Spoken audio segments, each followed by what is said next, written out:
ಆತ್ಮೀಯ ಶಿಕ್ಷಕರೇ ಎಲ್ಲರಿಗೂ ನಮಸ್ತೆ. ಇವತ್ತು ಒಂದು ಬಹಳ ಪ್ರಮುಖವಾಗಿರ್ತಕ್ಕಂತ ತೀರ್ಪನ್ನ ನಾವು ನೋಡ್ತಾ ಇದ್ದೀವಿ ಸುಪ್ರೀಂ ಕೋರ್ಟ್‌ನಿಂದ. ಹೈಕೋರ್ಟ್ 2023 ಜುಲೈ 19ರಂದು ಒಂದು ತೀರ್ಪನ್ನ ಕೊಟ್ಟಿತ್ತು.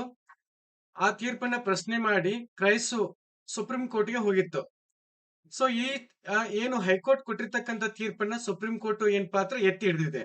ಸುದೀರ್ಘ 14 ವರ್ಷಗಳ ಕಾಲ ಏನು ಈ ಶಿಕ್ಷಕರು, ಯಾವ ಶಿಕ್ಷಕರಂದ್ರೆ ಕ್ರೈಸ್ಟ್‌ನ ಅಡಿಯಲ್ಲಿ ಬರ್ತಕ್ಕಂತ ಮೊರಾರ್ಜಿ ಶಾಲೆಯಲ್ಲಿ ಅಥವಾ ಬೇರೆ ಬೇರೆ ಏನು ಶಾಲೆಗಳಿದಾವಲ್ಲ, ಆ ಶಾಲೆಯಲ್ಲಿ ಅಡಿಯಲ್ಲಿ ಕೆಲಸ ಮಾಡ್ತಕ್ಕಂತ ಶಿಕ್ಷಕರು ಆ ಅವರ ಸೇವೆಯನ್ನ ಕಾಯಂಗೊಳಿಸಿ ಅಂತ ಹೇಳಿ ಏನು ಹೈಕೋರ್ಟ್‌ಗೆ ಹೋಗಿದ್ರು. ಹೈಕೋರ್ಟ್ ಅಲ್ಲಿ ಇವರ ಪರವಾಗಿ ಅಂದ್ರೆ ಕೃಪಾಂಕ ನೀಡ್ರಿ ಅಂತ ಹೇಳಿ ಬಂದಿತ್ತು.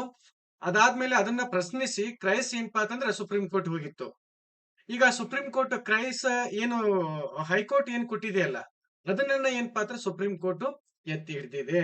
ಸೊ ಇಲ್ಲಿ ಏನಾಗಿದೆ ಇದು ಅಂತೇಳಿ ಅನ್ನುವಂತ ಒಂದು ವಿಚಾರಕ್ಕೆ ಸಂಬಂಧಪಟ್ಟಂತೆ ಇಲ್ಲಿ ಒಂದು ಏನಪ್ಪಾ ಅಂದ್ರೆ ದಶಕ ದಶಕಗಳ ಹೋರಾಟದ ನಂತರ ಸುಪ್ರೀಂ ಕೋರ್ಟ್ ಮುರಾರ್ಜಿ ದೇಸಾಯಿ, ಕಿತ್ತೂರು ರಾಣಿ ಚೆನ್ನಮ್ಮ ಮತ್ತು ಏಕಲವ್ಯ ವಸತಿ ಶಾಲೆಗಳ ಗುತ್ತಿಗೆ ಶಿಕ್ಷಕರಿಗೆ ನೇಮಕಾತಿಯಲ್ಲಿ ಕ್ರಮಾಂಕ ನೀಡಲು ಅನುಮತಿ ನೀಡಿದೆ.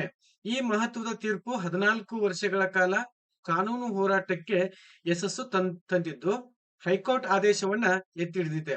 ಮುಂದಿನ 2 ತಿಂಗಳ ಒಳಗಾಗಿ ಕ್ರಮಾಂಕ ನೀಡುವಂತೆ ಕೋರ್ಟ್ ಆದೇಶಿಸಿದೆ. ಈ ಒಂದು ತೀರ್ಪಿನಿಂದ ಸಾವಿರಾರು ಶಿಕ್ಷಕರಿಗೆ ಪ್ರಯೋಜನವಾಗಲಿದೆ ಅಂತೇಳಿ. ಸ್ನೇಹಿತರೆ, ನಾನು ಈಗಾಗಲೇ ಹೇಳಿರ್ತಕ್ಕಂಥದ್ದು ಏನಂತಂದ್ರೆ, ಗುತ್ತಿಗೆ ಆಧಾರದ ಮೇಲೆ ಏನು ಶಿಕ್ಷಕರು ನೇಮಕಾತಿ ಆಗಿದ್ರು ಹಿಂದೆ ವಸತಿ ಶಾಲೆಗಳಲ್ಲಿ, ಅವ್ರಿಗೇನಪ್ಪಾ ಅಂತಂದ್ರ ಅಂದ್ರೆ 2000ಕ್ಕಿಂತ ಹಿಂದೆ ಏನ್ ಗುತ್ತಿಗೆ ಆಧಾರದ ಮೇಲೆ ನೇಮಕಾತಿ ಆಗಿದ್ರು ಅವರೆಲ್ಲ ಏನಪ್ಪಾ ಅಂದ್ರೆ ಕಾಯಂ ಮಾಡ್ಕೊಂಡಿದೆ. 2000 ನಂತರ ಏನಪ್ಪಾ ಅಂದ್ರೆ ಸೇವೆ ಸಲ್ಲಿಸ್ತಾ ಇದ್ರಲ್ಲ, ಅವ್ರು ಏನಪ್ಪಾ ಅಂದ್ರ ಈ ಕೋರ್ಟ್‌ಗೆ ಹೋಗಿರ್ತಕ್ಕಂಥದ್ದು. ಆ ಈ ಒಂದು ತೀರ್ಪು ಯಾವುದರ ಒಂದು ಸೂಚನೆ ಸುಸ್ತತೆ ಅಂತ ಅನ್ನೋದು ನಾನು ಮುಂದೆ ಹೇಳ್ತೀನಿ ನಿಮಗೆ. ಒಂದು ಸಂಕ್ಷಿಪ್ತವಾಗಿ ಇದನ್ನ ನಾನು ಓದಲಿಕ್ಕೆ ಇಷ್ಟಪಡ್ತೇನೆ. ಮೊರಾರ್ಜಿ ದೇಸಾಯಿ, ಕಿತ್ತೂರು ರಾಣಿ ಚೆನ್ನಮ್ಮ ಏಕಲವ್ಯ ವಸತಿ ಶಾಲೆಗಳಲ್ಲಿ ಹಲವು ವರ್ಷಗಳಿಂದ ಗುತ್ತಿಗೆ ಆಧಾರದ ಅಡಿಯಲ್ಲಿ ಕಾರ್ಯನಿರ್ವಹಿಸುತ್ತಿರುವ ಶಿಕ್ಷಕರಿಗೆ ನೇಮಕಾತಿ ವೇಳೆಯಲ್ಲಿ ಕ್ರಮಾಂಕ ನೀಡಲು ಸುಪ್ರೀಂ ಕೋರ್ಟ್ ಸಮ್ಮತಿ ಸೂಚಿಸಿದೆ. ಇದರೊಂದಿಗೆ ಕಳೆದ 14 ವರ್ಷಗಳಿಂದ ಶಿಕ್ಷಕರು ನಡೆಸುತ್ತಿದ್ದ ಕಾನೂನು ಹೋರಾಟ ತಾರ್ಕಿಕ ಅಂತ್ಯ ಕಂಡಿದ್ದು, ಜಾತಕ ಪಕ್ಷಿಗಳಂತೆ ಕಾಯುತ್ತಿದ್ದವರಿಗೆ ಕಡೆಗೂ ನ್ಯಾಯ ದೊರಕಿದೆ. ಹಾಗಾಗಿ ಈ ವಸತಿ ಶಾಲೆಗಳು ಉಸ್ತುವಾರಿ ನೋಡಿಕೊಳ್ಳುತ್ತಿರುವ ಕರ್ನಾಟಕ ವಸತಿ ಶಿಕ್ಷಣ ಸಂಸ್ಥೆಗಳು ಸಂಘಕ್ಕೆ ಅಂದ್ರೆ ಕ್ರೈಸ್ ಭಾರಿ ಹಿನ್ನಡೆಯಾಗಿದ್ದು, ಅದು ಈಗ ಕ್ರಮಾಂಕ ಆಧರಿಸಿ ಅರ್ಹರಿಗೆ ನೇಮಕ ಪತ್ರವನ್ನ ನೀಡಬೇಕಾದ ಅನಿವಾರ್ಯತೆಗೆ ಸಿಲುಕಿದೆ.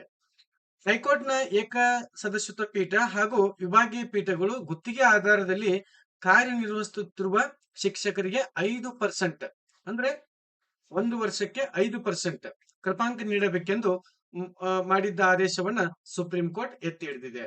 ಏನಾಗಿದೆ ಇಲ್ಲಿ ನೋಡ್ರಿ, ಹಾಗಾಗಿ ಸರ್ಕಾರಕ್ಕೆ ಕ್ರಮಾಂಕ ನೀಡದೆ ಹೊರತು ಅನ್ಯ ಮಾರ್ಗವಿಲ್ಲದಂತಾಗಿದೆ. ಅಂದ್ರೆ ಸುಪ್ರೀಂ ಕೋರ್ಟ್ ಹೇಳಿದೆ ಅಂದ್ರೆ ಸರ್ಕಾರ ಕಂಪಲ್ಸರಿ ಕೊಡ್ಲೇಬೇಕಾಗತ್ತೆ. ಈಗ 2011ರಲ್ಲಿ ವೃಂದ ಮತ್ತು ನಿಯಮಗಳ ಜಾರಿಗೆ ಬಂದಾಗ ಕಾರ್ಯನಿರ್ವಹಿಸುತ್ತಿದ್ದ ಗುತ್ತಿಗೆ ಶಿಕ್ಷಕರಿಗೆ ಇದು ಅನ್ವಯವಾಗಲಿದೆ. ಅಂದ್ರೆ ಈ ಮುಂಚೆ ಏನು 2011ರಲ್ಲಿ ವೃಂದ ಮತ್ತು ನೇಮಕಾತಿ ನಿಯಮಗಳು ಜಾರಿಯಾಗಿದ್ದಲ್ಲ, ಆ ಸಂದರ್ಭದಲ್ಲಿ ಕಾರ್ಯನಿರ್ವಹಿಸತಕ್ಕಂತ ಶಿಕ್ಷಕರಿಗೆ ಇದು ಅನ್ವಯವಾಗಲಿದೆ. 2023ರಲ್ಲಿ ಹೈಕೋರ್ಟ್‌ನ ವಿಭಾಗೀಯ ಪೀಠ ನೀಡಿದ ಆದೇಶವನ್ನ ಪ್ರಶ್ನಿಸಿ ಕರ್ನಾಟಕ ವಸತಿ ಶಿಕ್ಷಣ ಸಂಸ್ಥೆ ಸೊಸೈಟಿ ಏನ್ ಮಾಡಿತ್ತಂದ್ರೆ ಮೇಲ್ಮನವಿಯನ್ನ ಹೋಗಿತ್ತು, ಅಪೀಲ್ ಹೋಗಿತ್ತು. ನ್ಯಾಯಮೂರ್ತಿ ಜೆ.ಕೆ. ಮಹೇಶ್ವರಿ ಮತ್ತು ನ್ಯಾಯಮೂರ್ತಿ ವಿಜಯ್ ಬಿಷ್ಣೋಯಿ ಅವರಿದ್ದ ಪೀಠ ಈ ಮಹತ್ವದ ತೀರ್ಪನ್ನ ಕೊಟ್ಟಿದೆ. ಸುಪ್ರೀಂ ಕೋರ್ಟ್ ತನ್ನ ತೀರ್ಪಿನಲ್ಲಿ ಹೈಕೋರ್ಟ್ ವಿಭಾಗೀಯ ಪೀಠದ ಏನ್ ತೀರ್ಪು ನೀಡಿತ್ತಲ್ಲ, ಆ ತೀರ್ಪಿನಲ್ಲಿ ಎಲ್ಲ ಅಭ್ಯರ್ಥಿಗಳಿಗೆ ಅನುಕೂಲವಾಗಲಿದೆ. ಅಂದ್ರೆ ಏನ್ ಕೊಟ್ಟಿದೆ ಹೈಕೋರ್ಟ್, ಅದನ್ನ ಎತ್ತಿ ಹಿಡಿದಿದೆ ಸುಪ್ರೀಂ ಕೋರ್ಟ್. ಈ ತೀರ್ಪು ಎಲ್ಲ ಅಭ್ಯರ್ಥಿಗಳಿಗೆ ಅನುಕೂಲವಾಗಲಿದೆ. ಯಾವ ಅಭ್ಯರ್ಥಿಗಳು ಪ್ರತಿಕೂಲ ಪರಿಣಾಮವಾಗುವುದಿಲ್ಲ. ಇದರಿಂದ ಕರ್ನಾಟಕ ವಸತಿ ಶಿಕ್ಷಣ ಸಂಸ್ಥೆ ವೃಂದ ಮತ್ತು ನೇಮಕಾತಿ ನಿಬಂಧಗಳ ಅಡಿಯಲ್ಲಿ 2011ರಲ್ಲಿ ಅನ್ವಯ ಆಗುವಂತೆ ಶಿಕ್ಷಕರು ಸಮಾನ ಅಂಕಗಳನ್ನು ಗಳಿಸಲಿದ್ದಾರೆ. ಹಾಗಾಗಿ ಸಂವಿಧಾನದ ಕಲಂ 136 ಅಡಿಯಲ್ಲಿ ಲಭ್ಯವಿರುವ ಅಧಿಕಾರ ಬಳಸಿ ಈ ವಿಶೇಷ ಮೇಲ್ಮನವಿಯನ್ನ ಪುರಸ್ಕರಿಸಲಾಗದು. ಹಾಗಾಗಿ ಅರ್ಜಿಯನ್ನ ವಜಾಗೊಳಿಸಲಾಗುತ್ತದೆ. ಕ್ರೈಸ್ ಏನ ಅರ್ಜಿ ಹಾಕಿತ್ತು ಇದು ಕೊಡಬಾರ್ದಂತೇಳಿ, ಬಟ್ ಆ ಕ್ರೈಸ್‌ನ ಒಂದು ಸೊಸೈಟಿ ಅರ್ಜಿ ಏನೈತಲ್ಲ ಅದು ವಜಾಗೊಳ್ಳಲಾಗಿದೆ. ಅಲ್ಲದೆ ಹೈಕೋರ್ಟ್ ವಿಭಾಗೀಯ ಪೀಠದ ಆದೇಶವನ್ನ 2 ತಿಂಗಳಲ್ಲಿ ಜಾರಿಗೊಳಿಸಬೇಕು. ಇದೇನೈತಲ್ಲ ಹೈಕೋರ್ಟ್ ತೀರ್ಪು ಕೊಟ್ಟಿದೆಯಲ್ಲ, ಅದನ್ನ 2 ತಿಂಗಳಿಗೆ ಇಂಪ್ಲಿಮೆಂಟ್ ಮಾಡಬೇಕು, ಕ್ರಮಾಂಕ ಕೊಡಬೇಕು ಅಂತ ಹೇಳ್ತಾ ಇದೆ. ಎಂದು ನ್ಯಾಯಾಲಯ ಆದೇಶ ನೀಡಿದೆ. ಈ ಕುರಿತು ಎಲ್ಲ ಮಧ್ಯಂತರ ಅರ್ಜಿಗಳನ್ನ ವಿಲೇವಾರಿ ಅದು ವಜಾಗೊಳಿಸಲಾಗಿದೆ. ಪ್ರಕರಣದ ಹಿನ್ನೆಲೆ ಏನು ಅಂತ ಹೇಳಿ ಬಂದಾಗ, ಸ್ನೇಹಿತರೆ 2004ರಲ್ಲಿ ಮುನ್ನ ವಸತಿ ಶಿಕ್ಷಣ ಸಂಸ್ಥೆಗಳಲ್ಲಿ 16 ವರ್ಷಗಳಿಂದ ನಿರ್ವಹಿಸುತ್ತಿದ್ದ ಆ ಸುಮಾರು 3,400 ಮಂದಿಯನ್ನ ಒಮ್ಮೆ ನೇರವಾಗಿ ನೇಮಿಸಿಕೊಂಡು ಅವರ ಸೇವೆಯನ್ನ ಕಾಯಂಗೊಳಿಸಲಾಗಿತ್ತು. ಅಂದ್ರೆ ಈ ಮುಂಚೆ 2004 ಏನಿತ್ತಲ್ಲ, ಅದಕ್ಕಿಂತ ಹಿಂದೆ ಕ್ರೈಸ್ಟ್‌ನ ಅಡಿಯಲ್ಲಿ ಕೆಲಸ ಮಾಡ್ತಾ ಇದ್ರಲ್ಲ ಶಿಕ್ಷಕರು, 3,400 ಜನ, ಅವರನ್ನ ಏನಪ್ಪಾ ಅಂದ್ರೆ ಪರ್ಮನೆಂಟ್ ಮಾಡ್ಕೊಳ್ಳಲಾಗಿತ್ತು. ಅದನ್ನ ಚಾಲೆಂಜ್ ಮಾಡಿ ಅದ್ರ ನಂತರ 2000 ನಂತರ ಏನಪ್ಪಾ ಅಂದ್ರೆ ಈ ಶಿಕ್ಷಕರು ಕೋರ್ಟ್ ಮೊರೆ ಹೋಗಿದ್ದು. ನಂತರ ಸರ್ಕಾರ ಎಲ್ಲ ವಸತಿ ಶಿಕ್ಷಣ ಸಂಸ್ಥೆಗಳನ್ನ ಕ್ರೈಸ್ಟ್‌ನ ಅಡಿಯಲ್ಲಿ ತಂದಿತ್ತು. ನಂತರವೂ 2011ರಿಂದ ಗುತ್ತಿಗೆ ಆಧಾರದ ಮೇಲೆ ನೂರಾರು ಶಿಕ್ಷಕರು ಕಾರ್ಯನಿರ್ವಹಿಸುತ್ತಿದ್ದಾರೆ. ಕ್ರೈಸ್ಟ್‌ನ 2011ರ ಉನ್ನತ ಮತ್ತು ನೇಮಕಾತಿ ನಿಯಮಗಳ ಏನಿದು ಕ್ರೈಸ್ಟ್ ಅಳವಡಿಸಿಕೊಂಡೈತಿ.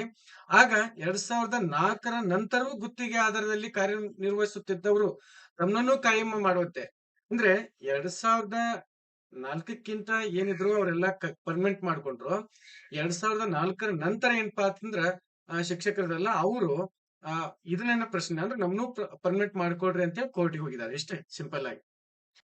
ಇನ್ನ ನ್ಯಾಯಾಲಯದ ನಿರ್ದೇಶನದಂತೆ ಕ್ರೈಸ್ ವರ್ಷಕ್ಕೆ 5 ಅಂಕಗಳು 5ರಂತೆ ಗರಿಷ್ಠ 8 ವರ್ಷಗಳವರೆಗೆ 40 ಕ್ರಮಾಂಕ ನೀಡಲು ಒಪ್ಪಿದೆ.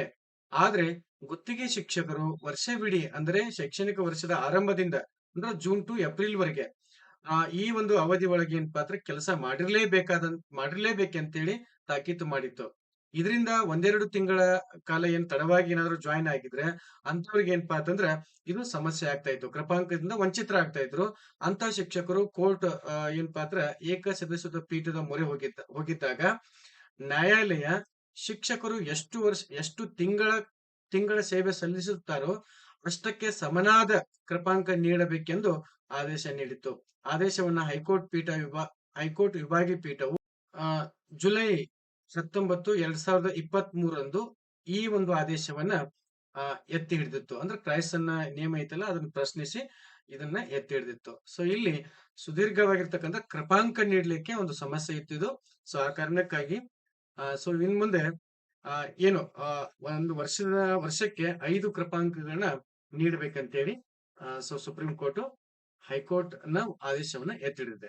ಇದರಲ್ಲಿ ಏನಪ್ಪಾ ಸಿಂಪಲ್ ಆಗಿ ನೀವು ತಿಳ್ಕೊಬೇಕಾಗಿರ್ತಕ್ಕಂಥದ್ದು ಏನಂತಂದ್ರೆ ಈಗಾಗಲೇ ಏನು ಸೇವೆಯನ್ನ ಸಲ್ಲಿಸಿರ್ತಾರಲ್ಲ ಅಂತ ಒಂದು ಶಿಕ್ಷಕರಿಗೆ ವಸತಿ ಶಾಲೆಗಳ ಅಡಿಯಲ್ಲಿ ಏನಪ್ಪಾ ಕಡ್ಡಾಯವಾಗಿ ಕಂಪಲ್ಸರಿ 5 ಅಂಕಗಳಂತೆ ವರ್ಷಕ್ಕೆ 5 ಅಂಕಗಳಂತೆ ಕ್ರಮಾಂಕ ನೀಡಲು ಸುಪ್ರೀಂ ಕೋರ್ಟ್ ಮತ್ತೆ ಹೈಕೋರ್ಟ್ ನ ಪೀಠವನ್ನೇ ಅದು ಎತ್ತಿ ಹಿಡಿದಿದೆ ಅಷ್ಟೇ. ಓಕೆ, ಸೊ ಇಷ್ಟು ಏನಪ್ಪಾ ಇದು ಒಂದು ಸುದೀರ್ಘವಾಗಿರ್ತಕ್ಕಂಥ ಹೋರಾಟ. ಸೊ ಇದು ತಾರ್ಕಿಕವಾಗಿ ಅಂತ್ಯಗೊಂಡಿದೆ. ಸೊ ಎಲ್ಲರಿಗೂ ನಮಸ್ತೆ.